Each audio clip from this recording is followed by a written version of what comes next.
Vamos a definir en este video dos conceptos importantes. Ya definimos corriente, voltaje o tensión. Ahora vamos a definir el concepto de potencia y de energía. Los cálculos de potencia y energía son muy importantes en el análisis de los circuitos eléctricos. ¿Por qué razón? Porque la potencia es lo que me define la capacidad que tiene un elemento de circuito. Entonces, por ejemplo, ustedes se encuentran en la industria que cuando van a comprar un motor, van a comprar una bomba, por ejemplo, ustedes necesitan saber la potencia que puede entregar ese motor o que puede desarrollar esa bomba, ¿cierto? Entonces necesitan tener ese concepto claro, potencia.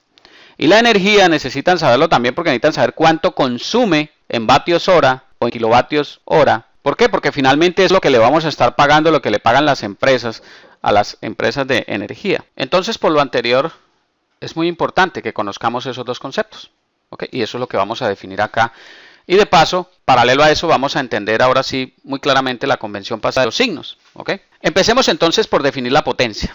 Entonces, una definición sencilla de potencia es que lo podríamos decir como, podríamos considerar como la variación con respecto al tiempo de la energía que entrega o absorbe un elemento de circuito. Y note que aquí hay dos cosas importantísimas que las debemos tener en cuenta para la convención de los signos. La energía que entrega o que absorbe un elemento de circuito. Es decir, que va a haber dos tipos de elementos de circuito. Uno que está en capacidad de entregar energía a los demás elementos y otro que recibe o absorbe esa energía que los demás entregan. ¿Ok?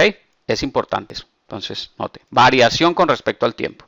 ¿Cómo se mide la potencia? Entonces, la potencia se mide en vatios o watts en inglés y su símbolo es la letra W mayúscula. Ahora bien, ¿cómo podríamos nosotros definir la potencia matemáticamente? Entonces vamos a decir que la potencia la podemos definir como está en la definición escrita, como la variación, es decir, la derivada del trabajo con respecto al tiempo. ¿Por qué trabajo? Porque es la energía y la energía es producto de un trabajo, energía que se entrega, se absorbe, se libera, etcétera, ¿cierto? Con respecto al tiempo. Entonces la derivada del trabajo con respecto al tiempo. Pero recordemos un concepto por allá que vimos en el cálculo diferencial y era la famosa regla de la cadena para derivadas. Entonces vamos a recurrir a eso y vamos a decir que la derivada de W con respecto a la carga, del trabajo con respecto a la carga, por la derivada de Q con respecto al tiempo. ¿Lo recuerdan? Esa es la famosa regla de la cadena, ¿cierto? Entonces fíjese, para los que cuando veíamos todos esos conceptos, toda esa cantidad de matemáticas, decían, pero ¿para qué nos va a servir esto? Mire, aquí hay una aplicación clara. Si no fuese por las derivadas, pues definitivamente nosotros no podríamos entender fácilmente estos conceptos que estamos definiendo aquí en circuitos eléctricos y así en otras materias a nivel de ingeniería.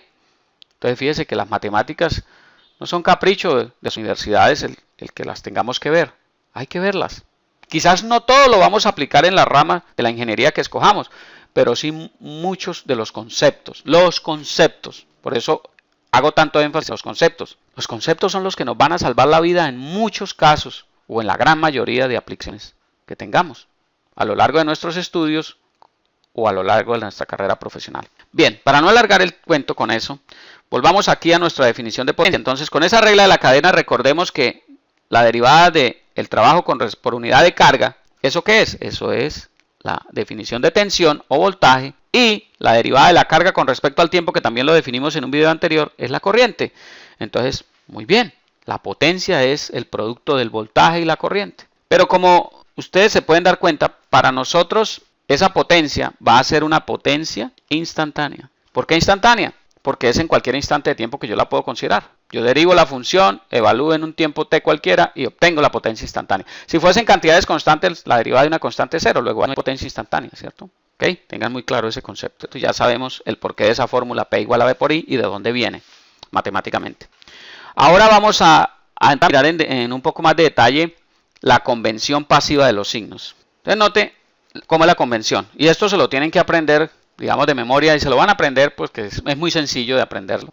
Note, si la corriente entra por el terminal positivo del elemento de circuito, la polaridad con la cual establecemos el voltaje o la tensión, si entra por ese terminal en el elemento que estemos considerando, entonces el producto V por I o la potencia va a ser positiva, es decir, obedece a la convención pasiva de los signos. Pero si la corriente entra por el menos del elemento que estemos considerando, entonces la potencia va a ser menos V por I. Y note el punto. Allí está lo que vimos en las definiciones de voltaje y corriente, o de tensión y corriente, en videos anteriores. Mira la primera gráfica o las dos primeras gráficas. La corriente está entrando por el positivo de la polaridad del voltaje, ¿cierto? De la tensión. Es decir que al hacer el recorrido por el elemento de circuito y salir por acá la corriente, pues tenemos claramente que hay una caída de tensión o una caída de voltaje, ¿cierto? Recuerdan lo que les dije en un video anterior. Los elementos pasivos generan una caída de voltaje o de tensión. Fíjese que esta convención que está acá, si entro por el terminal positivo, fíjese la forma como coloco el dibujo. No se dejen enredar. Si entra por el terminal positivo, quiere decir que la corriente, en el segundo caso, el segundo esquemita, va de más a menos, vuelve a ser positivo. Es decir, la potencia, aquí en este caso, P es igual a más V por I, es decir, positiva. Y entonces podemos decir con toda tranquilidad que esto es un elemento pasivo. Y el elemento pasivo va a absorber energía. Entonces los elementos pasivos absorben energía. Los elementos como son las resistencias, los capacitores y las bobinas, como lo vamos a ver en otro video cuando definamos los elementos de un circuito. Esa entonces es la convención pasiva de los signos. Por eso a los elementos se le llama pasivos. Ahora miremos el otro punto. Si yo, por el contrario, entro por el signo negativo con la corriente, cuando defino el voltaje, la polaridad del voltaje, si entro por el signo negativo, como en este caso en el tercer esquema, entro por el signo negativo, entro en el cuarto esquema, entro por el signo negativo y salgo por el signo positivo.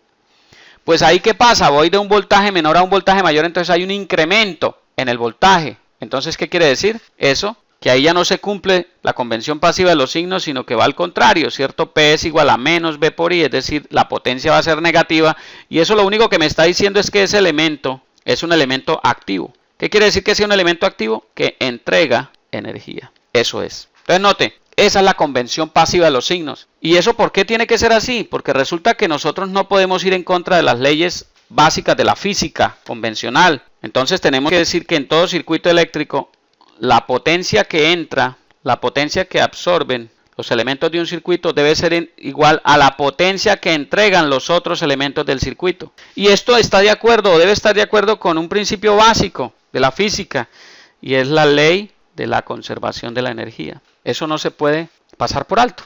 De manera pues que cuando hagamos la sumatoria de potencias en un circuito eléctrico completo, esa sumatoria nos debe dar cero. Es decir, lo que entregan los elementos activos a los elementos pasivos debe ser igual, la suma. Entonces, si son dos cantidades iguales y de signo contrario, pues la sumatoria final va a dar cero. Ya entonces está definido el concepto de potencia, el concepto de la convención pasiva de los signos. Ahora vamos a ver el concepto de energía. Ese es un concepto sencillo de energía. La capacidad o la disponibilidad para hacer un trabajo. Y se mide en julios o en joules, como ya hemos definido en la física básica cuando definíamos el concepto de trabajo o fuerza por distancia, newton por metro. Ahora, recordemos algo. La definición de potencia es la derivada del trabajo con respecto al tiempo. Si yo me llevo esto de la siguiente forma, o trabajo esto y digo que el diferencial de tiempo lo paso a multiplicar a la potencia, eso va a ser P por dt igual al diferencial del trabajo, de W. Luego, si yo integro dW e integro P por dt, entonces, ¿qué obtengo? Tengo que integrar entre dos límites, T sub 0 y T. Alguien se podrá preguntar, bueno, ¿por qué T sub 0? Para hacerlo más general. Un tiempo inicial, T sub 0. Puede ser 0, puede ser cualquier tiempo para generalizar. O entre 0 y T. Entonces, al evaluar eso, ¿qué nos queda? Que W, la integral de dW, de diferencial de W es W, es decir, que el trabajo, la energía, va a ser igual a P por dt, entre T sub 0 y T. O dicho de otra forma, la energía o el trabajo va a ser la integral entre T sub 0 y T de la potencia, pero la potencia es también V por I, por diferencial de T. Y eso es el concepto de energía, definido en términos de voltaje y la corriente. Y recordemos que la energía se define en términos eléctricos como vatio hora. Un vatio hora es igual a 3600 julios. Entonces, los recibos de energía, ¿cómo los pagamos a la empresa? Nos cobran tantos kilovatios hora o tantos vatios hora, y eso es lo que pagamos, ¿cierto? Por eso es importante tener este concepto claro de energía para el análisis de los circuitos eléctricos. Bien, esto es todo por ahora. Espero que hayan quedado claros estos dos conceptos. Muy importante que vuelvan a ver el video las veces que sea necesario para que afiancen muy bien los conceptos de la convención pasiva de los signos. ¿Ok? Bien, espero pronto por aquí. Nos vemos en el siguiente video.